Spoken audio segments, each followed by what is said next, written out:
All right. So, hope you're all doing good. Hey, Joshua.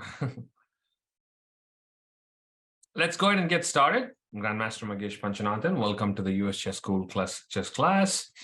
I've seen a lot of you already before, and if you've been in my class before, you probably know the drill. Today, we're going to do something interesting. I did this in one of my pro chess classes, and it was fun. And I felt, okay, this is something we should probably try to do in other places too. So here we are. I have taken a couple of my games from recent tournaments that we will look at. But mainly, what I want to do today is I want to focus on evaluation and part of your calculation with an evaluation. So how would we do that? That is that we're going to calculate some small variations. Obviously, we'll not look at tactical positions. I mean, if it's heavily tactical, it's very easy to calculate and probably easy to evaluate too. It'll become more of a calculation situation at that point. But we'll take some normal middle game positions. We will calculate small variations. Obviously, in not forcing positions, you cannot calculate too much in depth. Hopefully, all of you are familiar with that. But then at the end of each variation you calculate, you have to give me an evaluation like a stockfish evaluation.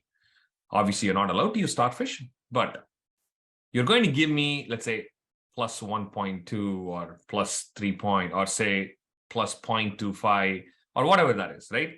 So this is actually a good exercise. I've done this personally myself. And over the years, with the introduction of engines and them getting very, very strong, I feel like my own evaluation has gotten better, right?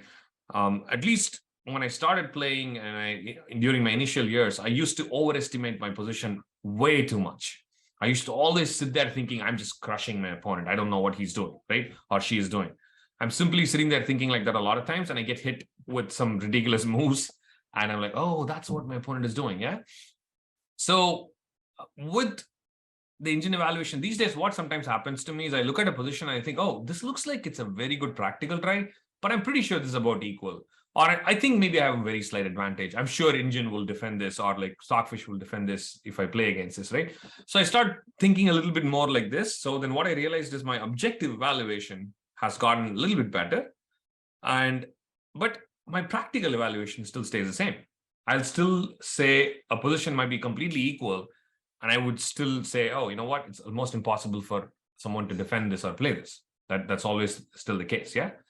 So your objective evaluation can be very different from your practical evaluation. So today, we're going to work on our objective evaluation, yeah? Which means basically your actual evaluation of the position and try to see how close it is to maybe stockfish's evaluation, yeah? All right, so this is the position. White's last moves knight to e3. Now, before we start anything, like I said, we have a drill. We try to talk about the position. So if you guys can put in chat, what do you see? Don't give me any evaluation yet. I don't want, so remember this, an evaluation does not make sense without a move or a variation, right? You have to always attach an evaluation at the end of a variation. So right now, let's not do any evaluation. All I want to see is, or I want to see in chat is what are we seeing in this position?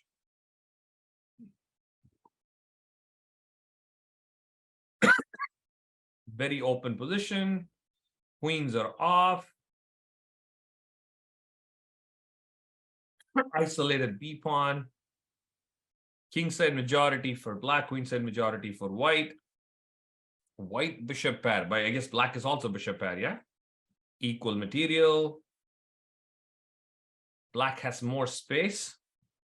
Queen's off. Yeah, queenless. You can call it like a queenless middle game maybe, because every other piece is still there. So it's not really an end game. Black has more activity. The knight is currently under attack on d5, fair enough. White seems to be putting pressure on white rook. How am I putting, is it the knight, Anish? Bad dark squared bishop for white. Okay. I'm not good with this language, Anish. You'll have to give me the full form of it. Otherwise, I'm going to think it's a mistype. C3 is weak. I don't know if C3 can be weak. How can C3 be weak? It seems to be a reasonably well defended pawn. A lot of clashing on all sides of the board. Both sides have knights. Black's a5 knight seems strong. b3 square seems weak. Black's light square bishop isn't very strong at the moment. Okay. All right. Good observations. Now, there are a few observations that are very, very important. And the good thing about this game is it was a game that I played. So I can definitely talk about what I thought about during the game and how much time I spent. So I was playing against I think my opponent was rated around 2250. I think, yeah, 2250 or 2300. I think 2250, yeah. And I can talk about what I did during the game, how I thought about it, of course, quickly after we are done discussing this. But I got something big. King safety, safe material is equal, space, black has more space. Piece activity, white has more centralized pieces, but has a problem developing the C1 pawn, okay? Pawn structure describes weakness on B3, while black doesn't have too many weaknesses, okay? Very nice. Vihan, I don't know if that is so important, yeah, but it's okay. It's around 2050 USCF, yeah. This was a game I played in the amateur team East, so USCF rating, yes. Okay, now we're going to start calculating. Now here's the deal. I want you to remember this before you give me your variation. Otherwise, I'm not even looking at your variation. Your variations cannot be too long. It has to be reasonably short because nothing super forcing is happening in this position. Maybe a couple of trades here and there for which you can write down the moves. So it has to be reasonably short, right? And it has to have an evaluation at the end of it. Now, you don't have to give. So type in your variations as you look at them. But in the end, of course, what I would like is I would like all of you to give, let's say, your variations together in one thing. So I can kind of look at your variations and say, okay, you did this, then you did this, then you went to this variation, then you went to this idea. So that way I can also see the flow of how you are calculating. Of course, I won't be able to see each and everyone's variation, but the main thing is at the end of this, we will turn the engine on and you can all kind of self-evaluate to say, wait, I thought this position is plus minus, maybe it's minus plus. I thought this position is equal, maybe it's actually equal. So you can either validate what you thought about, or you can kind of correct your evaluation. So let's start giving some small variations now.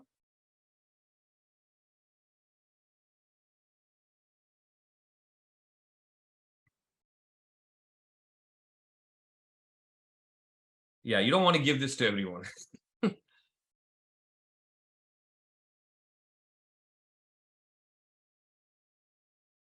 Yeah, start typing chat only to me. Actually, I'll change the setting, make your life easy.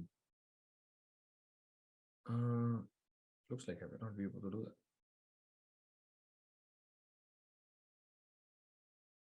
Oh, host and co-host, there it is.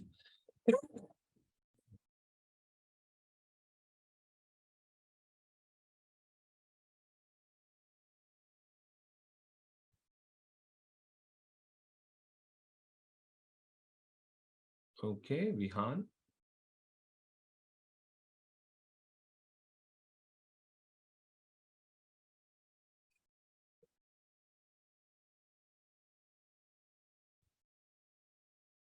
Okay, Alan has given me something interesting. When I look at the evaluation, I think it's very interesting. They say that there is a wisdom of crowd. I don't know if you guys have seen that. If I have enough number of people evaluating a position, the average of that group will always tend to be very, very close to the actual correct result. There are a lot of experiments done on that. So I'm wondering if you should do a chess experiment like that. I should ask an evaluation of the position. So the idea is that enough people will think like way too much more enough, like some people will overestimate, some people will underestimate. So they call it the wisdom of the crowd. Yeah, we should do such an experiment for chess. But I do see some interesting observations in terms of what you think about the evaluation. All right, let's see what Samuel has.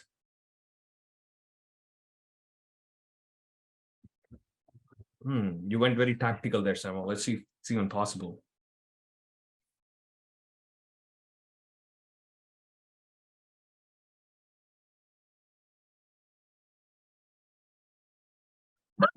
I think you've written two variations together, Samuel. You probably have to be a little bit more clear on that.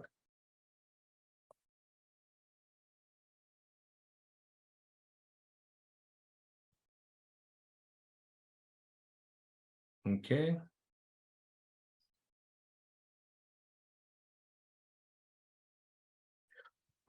So, Vihan, I'm going to tell you one thing, right?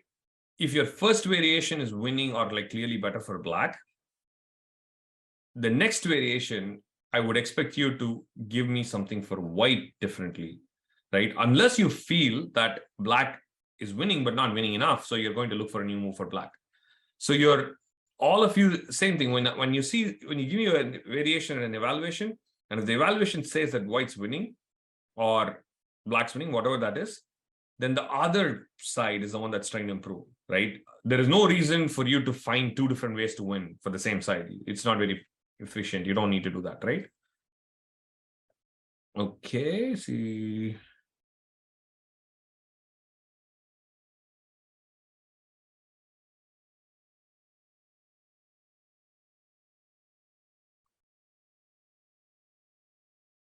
Okay, Zephyr.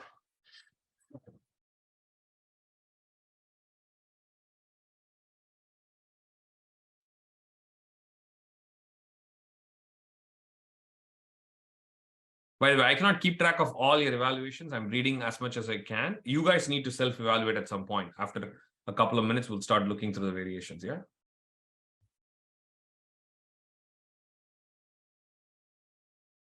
Okay.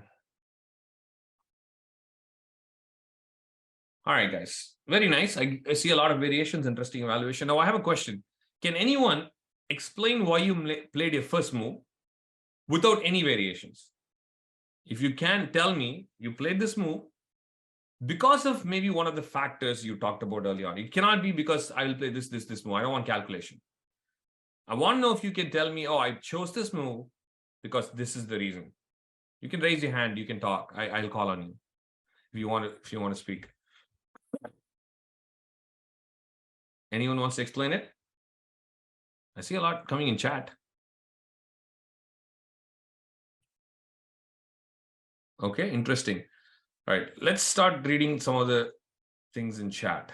Now, Alan, your hand went up and went down quickly. You want to still speak, Alan? You can give me what you're thinking about. All right, this is what I'm saying. Knight e3 has a concrete idea. So knight e3. Knight b6 because I want to attack on c4. What else? Someone wants to play a move because of the pin. Someone wants to play it because of the initiative. I play this because I will trade bishops and then go to d3. Okay, playing for d3 square. Knight e3. So some switch here and there. Yeah, okay. So now let's talk about what's the major factor in the position that I think can help you decide easily. I'll talk about it and then I'll ask you one more time. Hopefully at that point, we'll have a unanimous decision on what move should be played. Yeah. So we talked about the factors. One of the weaknesses for black is maybe this isolated pawn on b5, but it's not, there's no easy way to attack this pawn, right? You can see that I'm defending it with one bishop and I can also use my rook if I want to, but I don't see how white will mobilize the pieces other than maybe one piece attacking it, right? That's not too dangerous. And also, white's queenside majority you can consider as a slightly better situation for white. Usually, queenside majority has maybe a tiny fraction of an advantage because in an endgame, you can create that outside pass pawn. And also, even during the middle game, it's easier for you to push your pawns because your king is not there, right? Compared to black situation where it's not easy for me to push my majority here because my king is right there, right? So based on that, you can give a tiny bit of advantage. A file, there are two open files. I don't know if we clearly talked about it, but no clear domination on any files, yeah? A file is being challenged by both sides, and B file, nobody's taking it. But if you look a little bit closely on the A file, there is one other reason, something that some of you mentioned, is that the bishop on C1 does not seem to be in a good place, right? I don't have any squares right now, but it's not like it's a bad piece in the longer run, right? Why is it only right now? Can anyone tell me why this bishop is not a bad piece in the longer run? This is something we have talked about before too. I'm expecting one specific reason. I'm getting some reasons.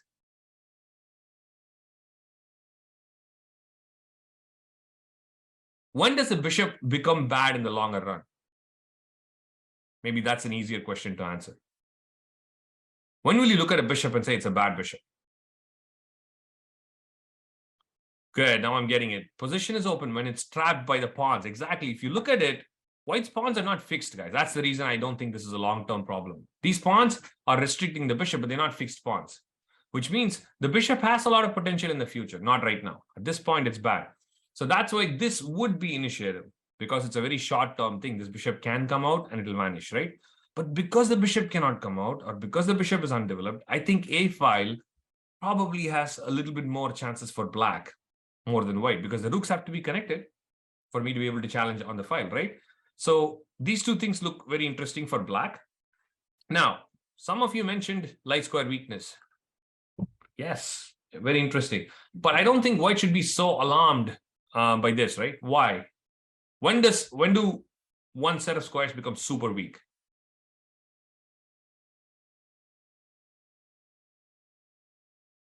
When the bishop is gone. Good point. In fact, when the pawns and the bishop that's on the board cannot defend a set of squares, that's when the squares become really weak. But if you have a bishop that can do the job, it's not too bad, yeah? But then there is another observation about this bishop. What do you think might happen to this bishop? Get traded. Absolutely. We have two good bishops facing each other, very likely to get traded, yeah? So maybe, I mean, if this bishop moves out of the way, this bishop will become extremely dominant. And the same thing applies for this one too. If this one gets out of the way, it just becomes too strong. The white bishop becomes too strong. So most likely these bishops are going to get traded. So if you put 2 and 2 together, what's going to be your biggest bet for advantage for black?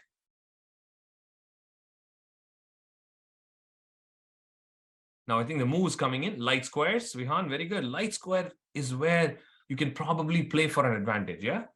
And then the weak, undeveloped bishop combined with possibly taking over the A file. These are all your advantages. Now, let's start with this. Does knight takes E3 make sense?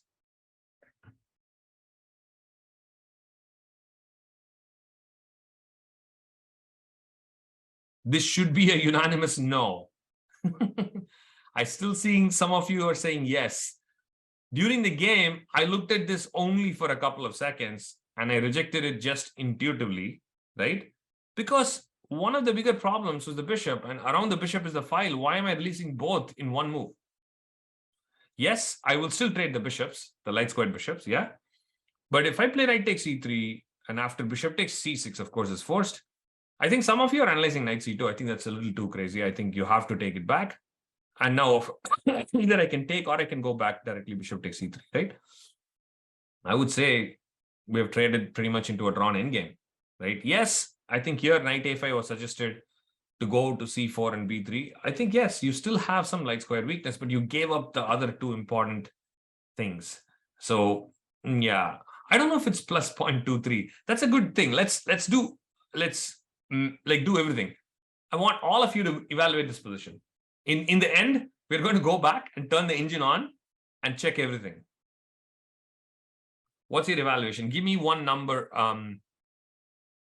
all of you. And remember this, keep track of this, because I won't be able to keep track of all of your evaluations. You'll have to go back and verify your own evaluation at the end. Okay, so fair enough. Most of you are staying close to equal. Some of you are going a little bit more for white. Some of you are going a little bit more for black. Yeah. Yeah. My guess, I'm going to have to make some guesses here, and hopefully it's not going to, I'm not going to look ridiculous at the end of it. I think it's supposed to be equal. I would say it should be about equal. Maybe if someone has a chance, I do think it's black, because I do like the idea of knight a5, knight c4, and maybe I mean, I don't say if it's chance, it's more like pleasant. So I think if I'm playing black here, I would find it very pleasant to play this. Probably with precise play, it's all going to end in a draw. That's the thought I have. Yeah. Okay. Now that we've all committed to this, when we come back, of course, we'll check this. Yeah. So unfortunately, guys, we spent 15-20 minutes on this position talking about it. Some of you still felt 93 is like probably the most like a good move to calculate, to keep the initiative. See, this is nothing to do with calculation. I think you should just decide this based on the positional factors that we saw. This is why I keep telling you again and again and again, never jump into calculation or planning before you understand the position, right? Alan, we'll come to that. We'll discuss that, right? So first simple idea, I don't want to take because I don't want the bishop to get free easily, right? As simple as that. Now my options obviously are knight f4, knight f6, knight b6. In fact, all three moves were suggested. I don't think knight e7 was being suggested now. I'm not so sure if I need to go knight e7. I don't know if I actually calculated, but if these moves are all possible, which move would you guys pick? All of you. Again, I hope this move should be unanimous.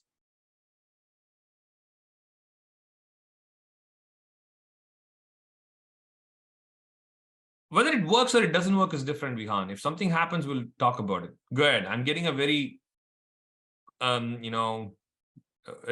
decision that's very much where all of you are kind of in it together, which I like. I still see some of you going on and off, but this has to be very logical, right?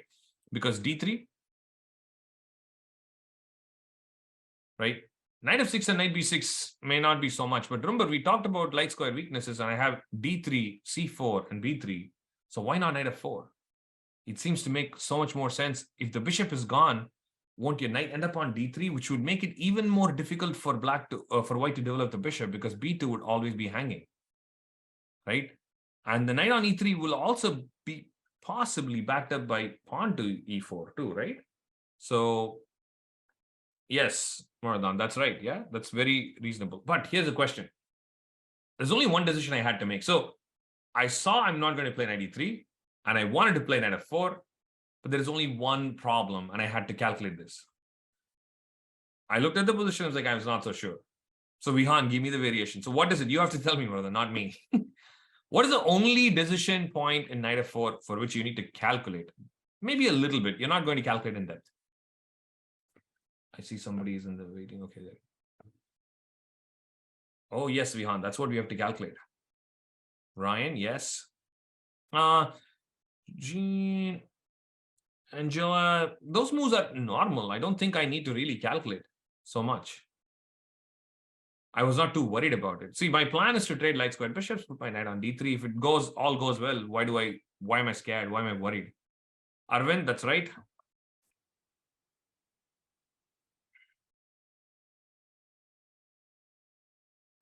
Bishop c2, Evan, is again too passive. I think it's not the kind of move that we would call critical, right? That's a move that you can still calculate. Of course, it's still interesting, but it's not really something that bothers me. I'm not too worried about it. Alan, that's right. Yes, Gene, that's right. So the minute you play some moves like this, you have to always first look at the forcing move. The clear forcing move that could be problem is what? Yep, rook takes a5 is what I have to calculate. Now, I'm going to ask all of you to evaluate this. You cannot play knight f4 without looking at rook takes a5. Yes. That would end up being a disaster. This is a beautiful example of having amazing positional sense and not having any tactical sense, right? We don't want that. So now all of you give me a small variation. It doesn't have to be long. And an evaluation for knight a4, rook a5, knight f4, rook a5.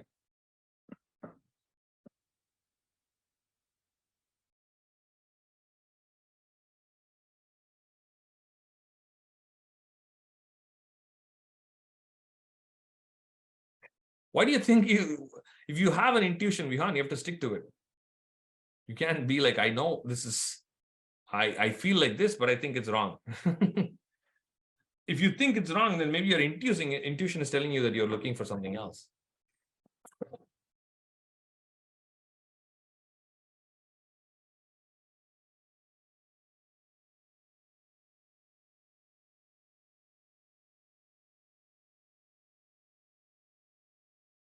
Well, I could have made a mistake, Vihan. But how do you know I even played it?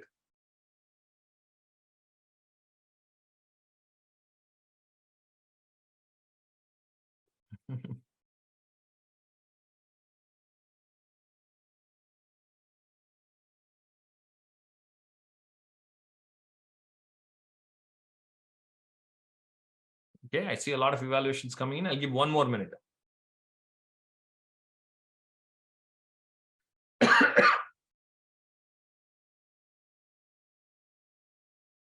Alan, rook takes a8 is not critical.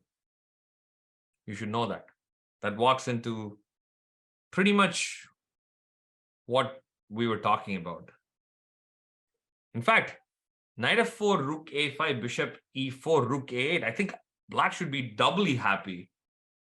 Black is left with the bishop pair, and because white has light square weakness, and now black also has a light square bishop. I mean, like, that has to be super, super interesting for black. I would not be worried about that variation.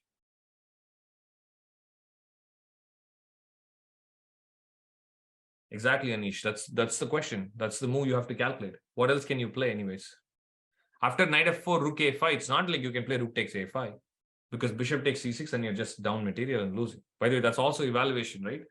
I don't think you have any compensation. If any one of you felt that after rook a5 you could play rook takes a5, again, judgment error. You have to correct this. You cannot give up rook for 2 pieces in that position for no good reason.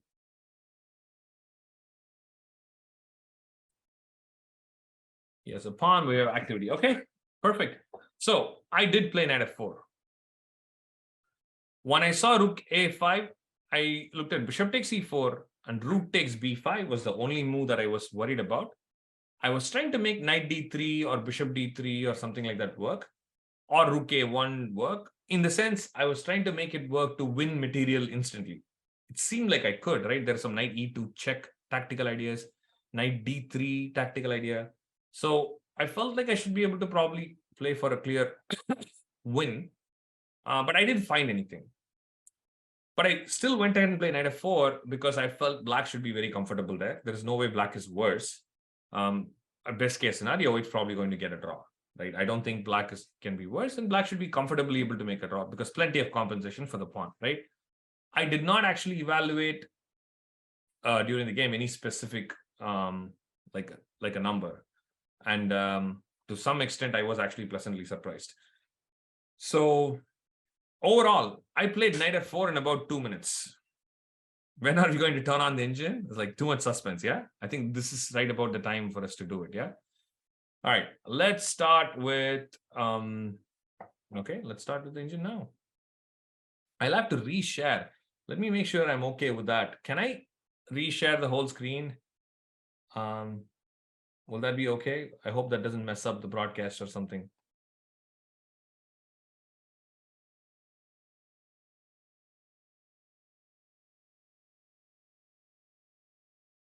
Okay, we're not 100% sure yet. But let's do it anyways.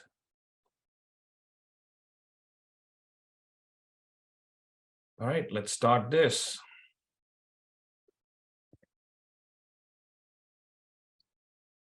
Okay, so I'm not going to let it run too much in depth. So clearly knight f4 stands out, yeah? Knight f4 seems to be...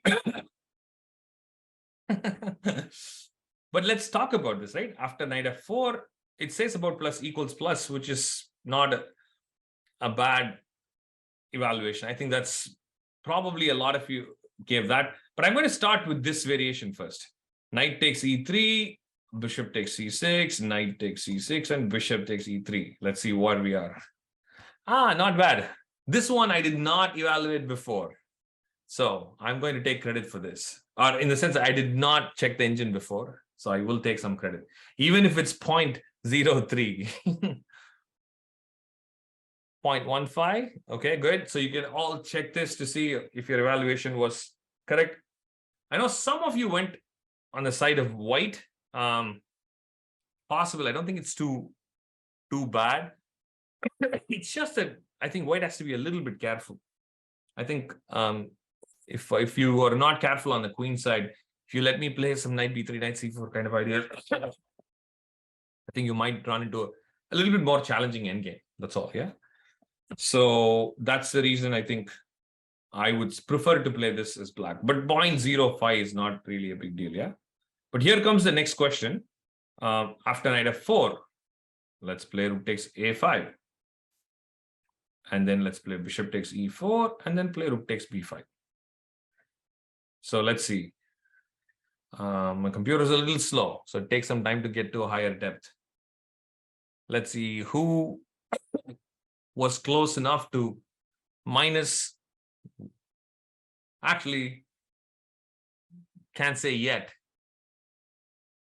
Now it's saying decisive advantage with bishop c6.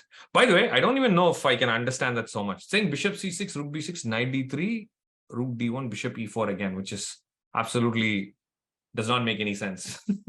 I don't know why it goes bishop c6 and then eventually it's going bishop e4 again. We'll have to look through more. Yes, the computer is a little crazy. We don't need to go variation by variation. This is more about the evaluation, yeah? All right, how many of you got this right? If you're within 0.3, plus or minus 0.3, I'm going to call it right. How many of you got it right? And I think we should pause this at some point. How do I lock this? Is the lock? Okay. No. How do I pause this engine from running any further? I don't even know. Basic. If I close it, we want, okay, yeah, okay. Depth 1.5, sorry, 1.5 is a depth 28. That's it. Yeah, we can close it. Oh, the blue button. Thank you.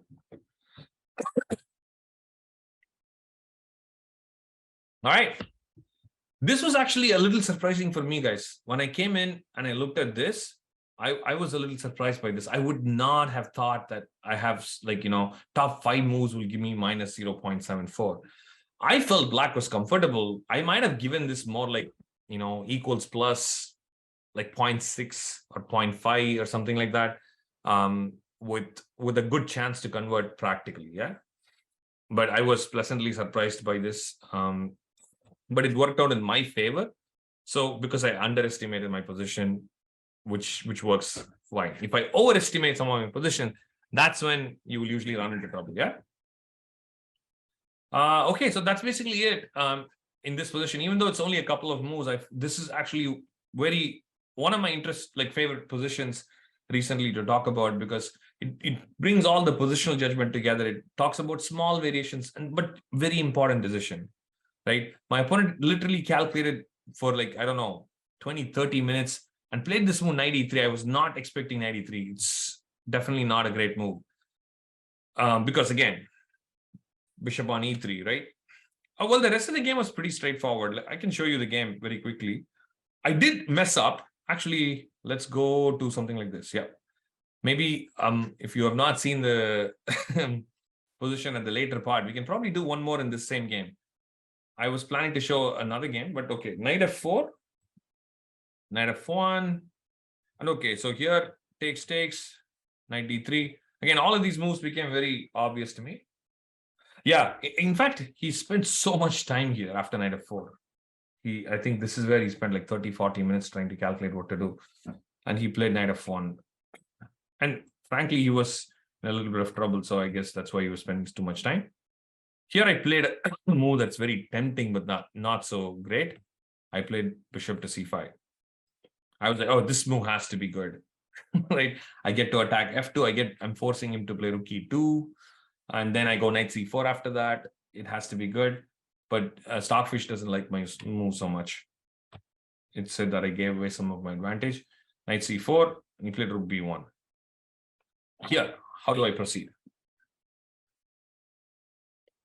Let's do the same exercise, actually. You know what? Let me reshare this to a smaller window. Actually, if I reshare, it'll mess up. Let's just do this. All right, black to play.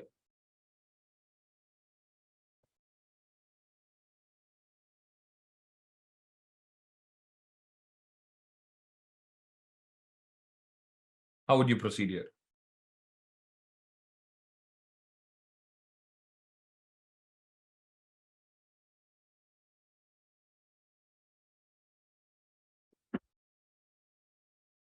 Not seeing any chat. I'm hoping we're all thinking about it.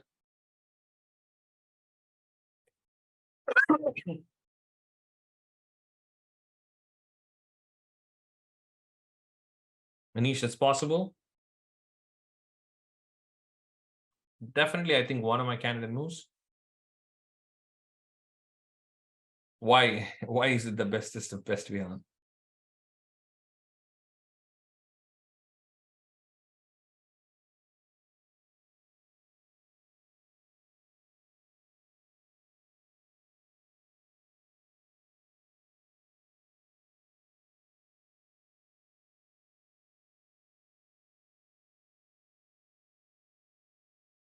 Okay, so I see Rook A2 is being suggested. Knight takes C1 and take on B2 suggested.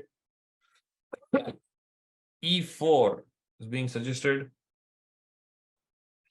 I actually don't remember the exact evaluation of this position. So maybe I'll be on the same boat as you guys. But let's see. Does not seize the initiative. Well, let's see.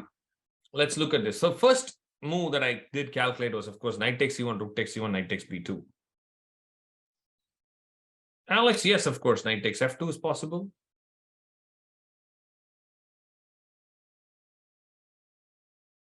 So why don't we all do small variations and try to evaluate each one? So, okay, we're starting with knight takes C1 and knight takes B2. I want all of you to write a small variation and an evaluation at the end of it. Obviously, I'm assuming you're trying to play the best moves for both sides and giving me an evaluation.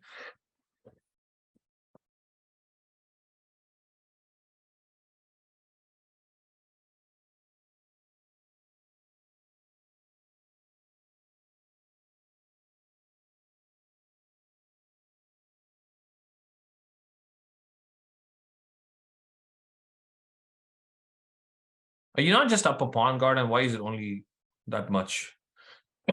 Can you not have, would it not be more in that position?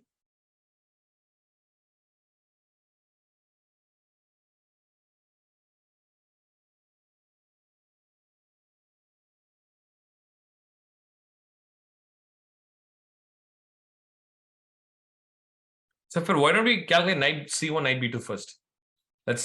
We'll evaluate each and every position and then we'll check each and every one, of course, every position.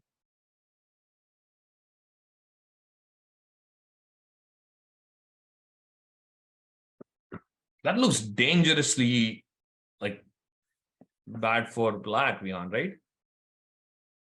I'm trapping all my own pieces in a very, very awkward situation.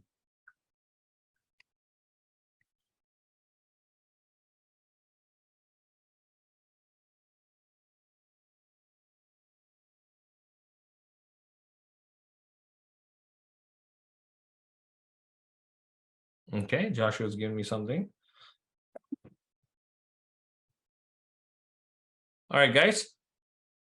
My evaluation after knight takes C1, rook takes C1, knight takes B2, I would say is about equal. Maybe if black gets something, I would say about 0.3. I don't think it's more than that. I think white should be able to liquefy the position a little bit for a draw. So that's why I feel like it should not be too much for black. I would still prefer black, of course, over white. If you try to attack my knight and bishop, I have either knight a4 kind of move or I have bishop a3. By the way, a lot of you are playing rook b1. I think after rook b1, I still probably can play knight a4, yeah? I can probably start with knight a4 would be the move. Because if you play knight e4, then I can go bishop e7. Because I'm continuously threatening knight takes c3, and you have to be careful about it, right? So, yeah, that's not like super obvious for white. I can start with knight e4 after knight takes b2, right? That's also possible. But anyways, overall, my evaluation would be a little bit like maybe around 0.3. Maybe I'm wrong, but again, we'll find out, yeah? So next move that is being considered is e4, okay? What about e4?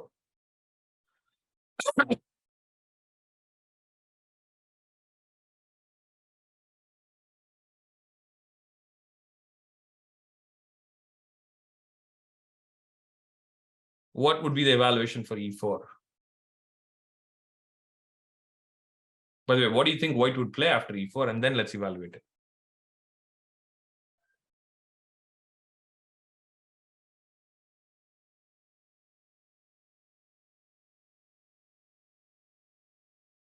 Knight takes c4, then I'll play b takes c4.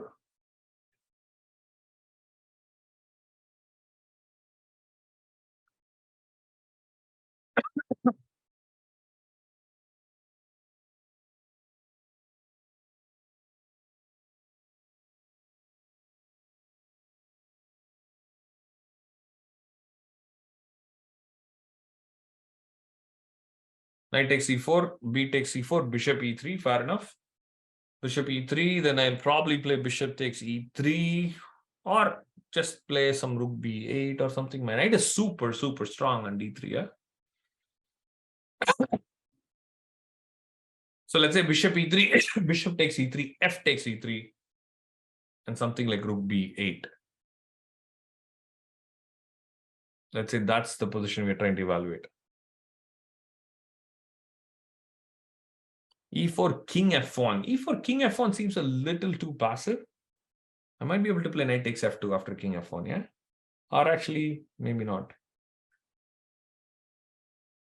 It just feels like king f1 is a little slow and black should be able to get something. But let's see. Let's see. e4, knight takes e4, b takes e4, bishop e3, bishop takes e3, rook takes e3, g6, f3. Gordon, what's the evaluation? I still need an evaluation. Knight e4, knight c1, rook c1, knight b2. Now, if you play knight e4, that looks quite dangerous. Can I not play bishop takes f2 check? I think, yeah, knight e4 will just run into bishop takes f2 check, yeah? And after knight takes f2, rook take, oh, d3 hangs. So bishop, actually, let's calculate that, guys. After e4, knight takes e4, where is the win? How is knight takes f2, is it? Yeah, knight takes f2, yeah. Knight takes f2 is definitely a problem. Knight takes e5, rook takes e2, king f1. I can just double up my rooks, I think. I don't see any issues. Yeah, that should be probably clearly better for black and probably winning. Okay, so I hope all of you evaluated. I think e4 was probably the best move in the position. I don't remember exactly. I don't know if mean, I'm sure I checked the engine in this position, but I don't remember it. But my guess is I think e4 is probably the best move in the position here. Now, what about knight takes f2? Sefer, don't be too confident yet because I don't remember the evaluation. I think e4 was one of the best moves.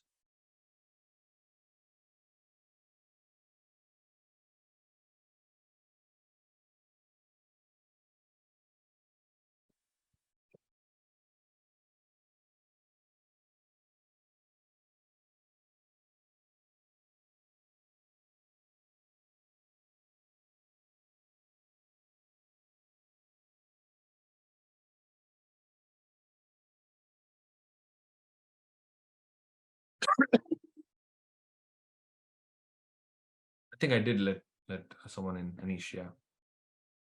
Will I look at rook a2? Yeah, we can look at rook a2 too. Somehow during the game, I never spent too much time on rook a2. I'm not so sure. It seems to be very interesting because you're pinning my b2 pawn, from the rank, from the second rank, which is definitely interesting. I didn't consider this for whatever reason. If I play knight takes c4, you play pawn takes c4, and I cannot push the pawn. And if I play something like b3 or something, knight takes c1 is hanging. So rook a2 seems actually quite reasonable. Probably even stronger than e4. We'll have to look at it. Rook a2, maybe knight b3. I mean, again, when we turn on Stockfish, it's going to laugh at us, of course, for all our calculation. But for now, it looks good. Okay, but now I want all of you to calculate knight takes f2 and give me an evaluation. So I see Gordon has given me something. By the way, guys, knight takes f2 is only possible if there's a critical follow-up. If you don't do something properly, there's no reason giving up 2 minor pieces. Knight takes f2.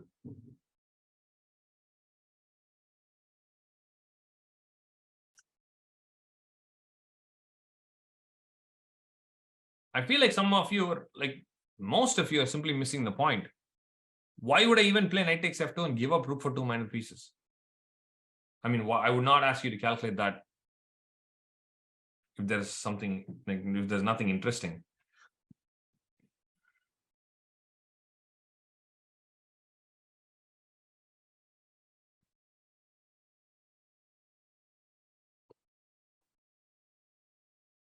Exactly. The minor pieces are far better. I mean, so why would I even do that?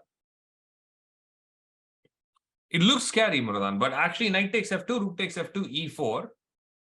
You're threatening the fork, but simply knight takes c4, pawn takes c4, and I move the king or something.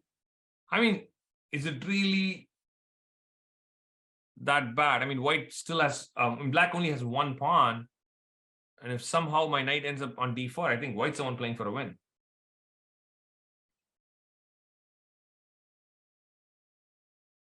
I don't need to stop knight takes f2, rook takes f2, knight takes d2 on e4. But in that case, would you not be just giving the pawn? I mean, it will be just piece for a pawn. For example, let's say I play knight f5. And if you play e3, and even if I play knight takes e3, we pretty much traded into an equal stuff position there, right? I still think nothing special. I don't think anyone, I think Vihan is close. But after knight takes f2, there is a sequence. There's a reason. I looked at knight takes f2 and I was very, very interested in the game. I'll tell you that much. It was definitely not e4. I looked at e4 very briefly. Yeah, that's right, Vihan. Knight takes f2 is only interesting if there is one follow-up move. None of the other moves were really very much interesting to me during the game.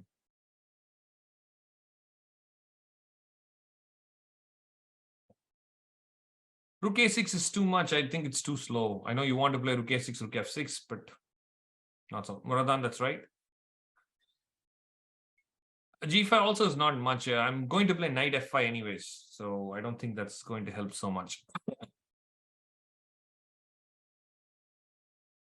The move that was really interesting for me is after knight takes f2, rook takes f2, rook a d8.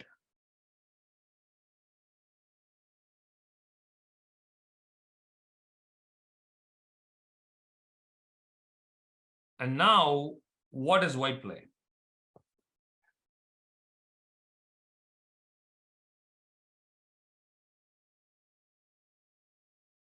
What happens after knight takes c4? I think knight takes c4 is almost forced, right? Because I'm threatening bishop takes f2 and just win the knight on d2. Looks like knight takes e4 is almost one of the most forcing moves to calculate, okay? So knight e4 is also another move, yeah? Let's look at knight e4 too. But let's start with knight takes c4. Is probably the easier move to calculate.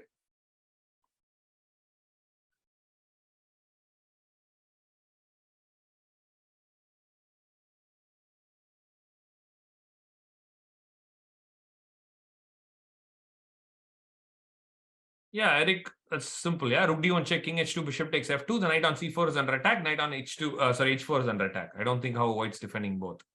So it looks like it's just basically lost. So knight e4. What happens if white plays knight e4?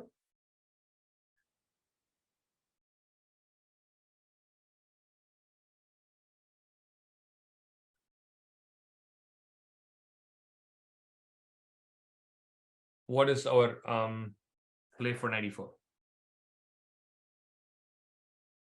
Again, we're talking about knight takes f2, rook takes f2, rook d8.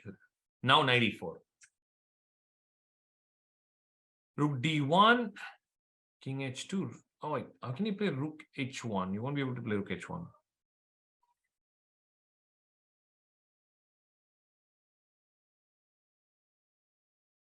The number of variations have gone down, guys. Come on. You can still stay ahead. We have only a few more minutes left.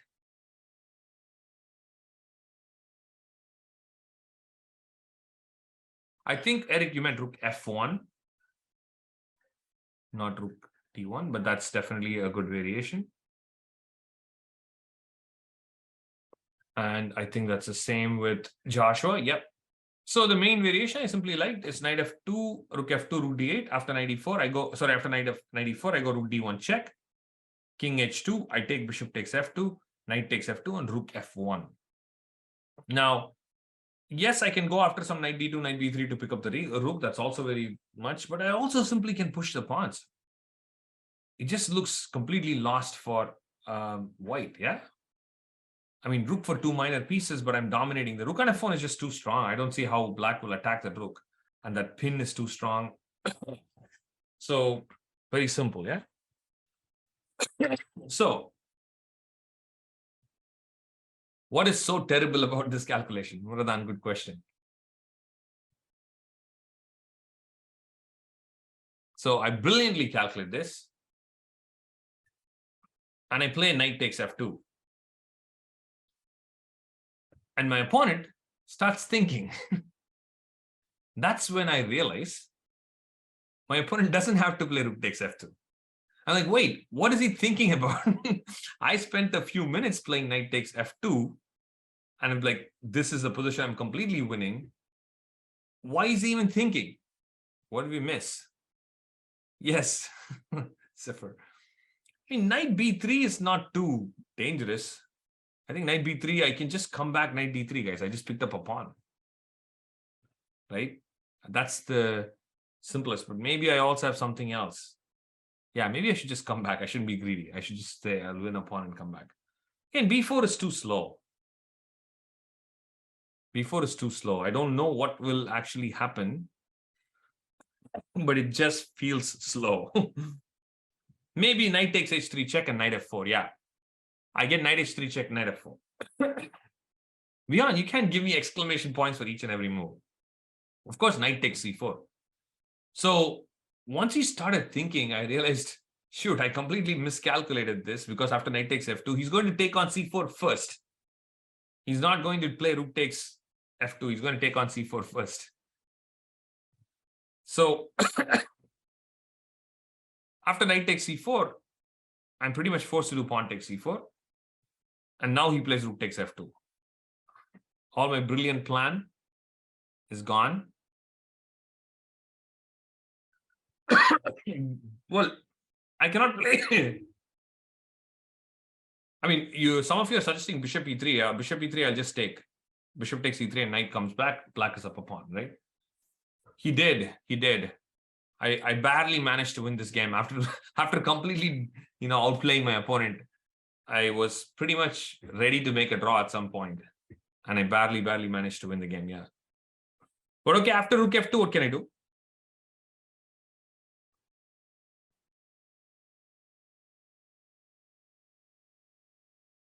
Good. Rook a8 is still my only chance, right? Bishop takes f2, king takes f2 looks really bad. The king will come to e2, and then he'll just probably be playing for a win. So rook a d8 makes a lot of sense. And what do you think white will play? King f1, right? So, and what do you think black should play? And I want an evaluation here.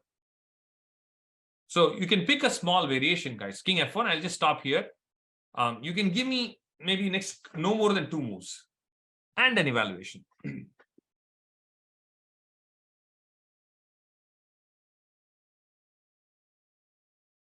Be very careful, I'll tell you that much.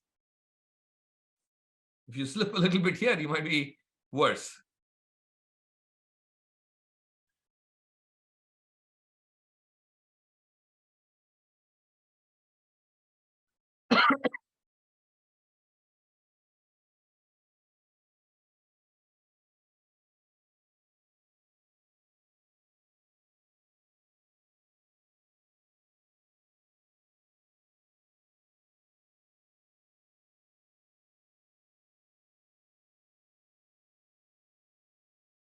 Okay, I've gotten most of the evaluations. So one small problem is if I do bishop f2, king f2, I think white has enough time to either play king e2 or knight f5 or knight e3. So the correct move order, of course, is to play rook d1 check, king e2, and then play bishop takes f2 because you're still threatening to take on h4. And white cannot take on d1 anyways. So white has to play king takes f2. So white wastes a move, right? Rook d1 check has to be the first move that you have to play. Bishop takes f2, king takes f2. That's the point to evaluate, right?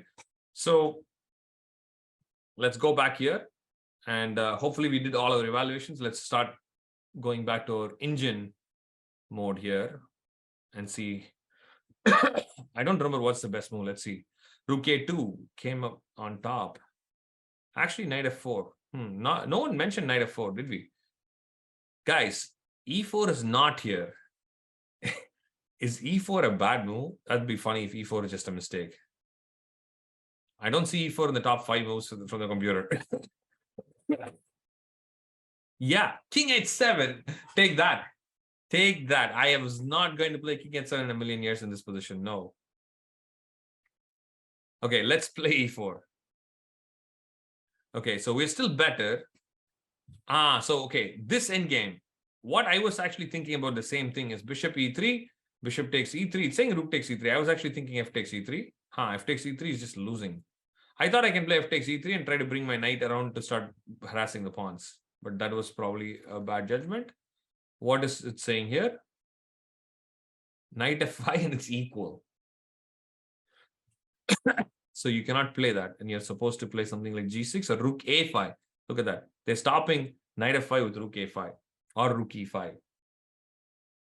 I still don't understand what happens to f3 have g5. Yeah, rook e5 looks like a really nice move.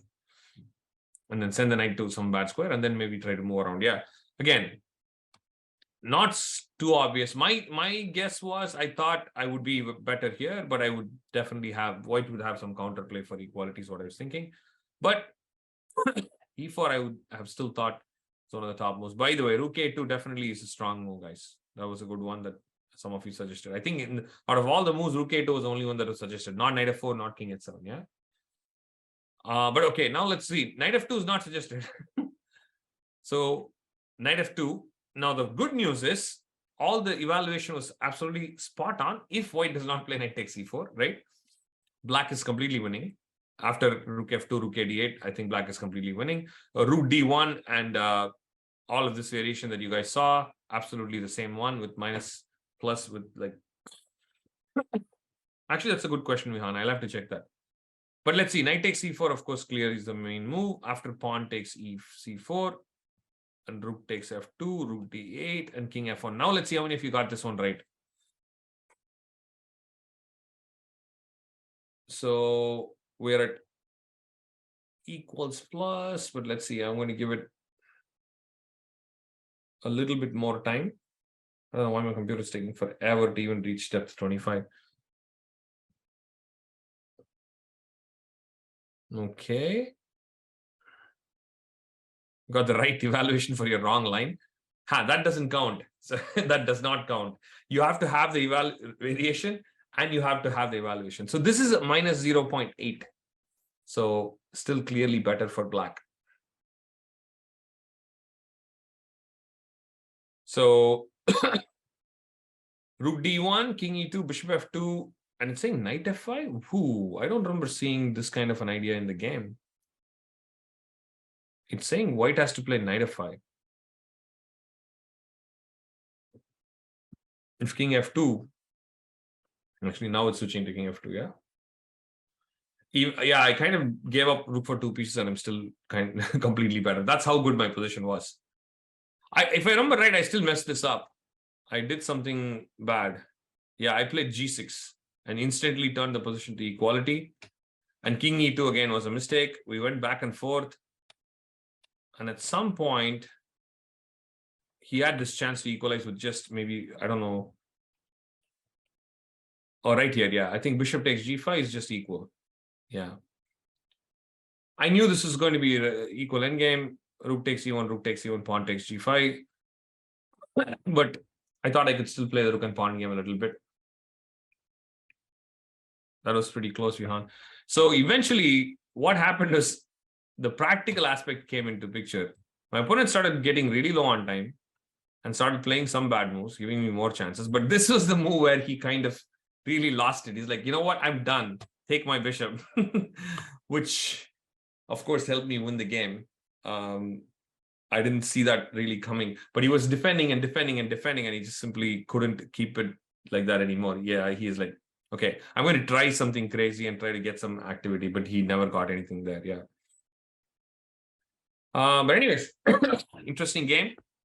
And you guys did pretty well with your evaluation, but I would suggest that some of you can start trying this, particularly if you feel like your evaluation is a little off. Remember this, using engines in a proper way can really help. If you just use it to just get the answer all the time, it's never going to help.